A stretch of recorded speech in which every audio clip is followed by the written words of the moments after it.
Na uvodu v novo sezono v prvi tekmi kvalifikacij za Evropsko ligo poraz v Plovdivu proti Botevu 1-2. Tekma, v kateri se je ekipa junaško bojevala v težkih razmerah proti kakovostnemu nasprotniku in v vročem ozračju stadiona v Plovdivu, je imela kar precej zanimivih trenutkov. Domačini so povedli že z prve priložnosti, ko je v 9. minuti mrežo zatresel Udžah. Maribor se je preudarno in pametno vrnil in do konca prvega polčasa z odlično igro prevladoval. Izenačenje je uspelo Širvisu, potem pa ob zaključku prvega polčasa še nekaj dobrih priložnosti za vodstvo, ki so ostale neizkoriščene. Poškodba Sudanija pa je povzročila, da je v drugem polčasu zaigral Bögreb, ki je imel tudi sjajno priložnost za vodstvo, toda iz oči v oči z domačim vratarjem zatresel vratnico. Kazen je sledila ob koncu tekme, ko je rezervist Ilijev poskrbel za minimalno prednost Bolgarov. Povratna tekma bo naslednji teden v četrtek 15:08 v Ljudskem vrtu.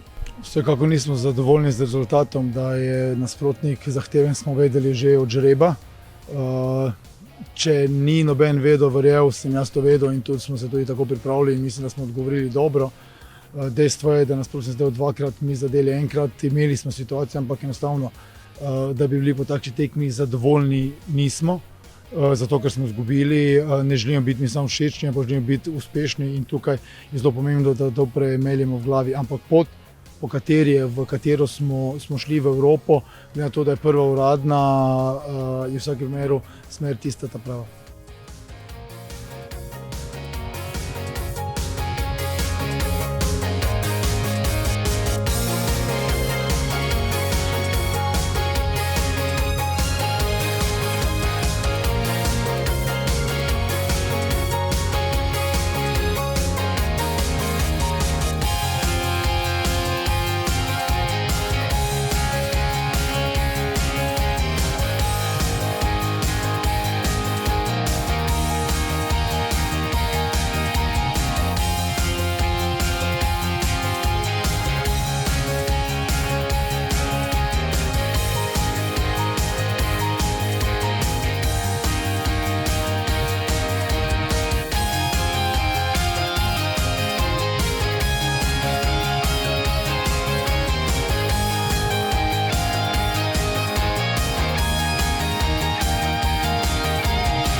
dober nasprotnik, evropski nasprotnik, ki pa je premagljiv in mi se to zavedamo in gremo v naslednji četrtek s to mentaliteto. Sigurno se veselimo Ljudskega vrta in verjamemo, da bo podpora iz tribun nek faktor, ki nam bo pomagal.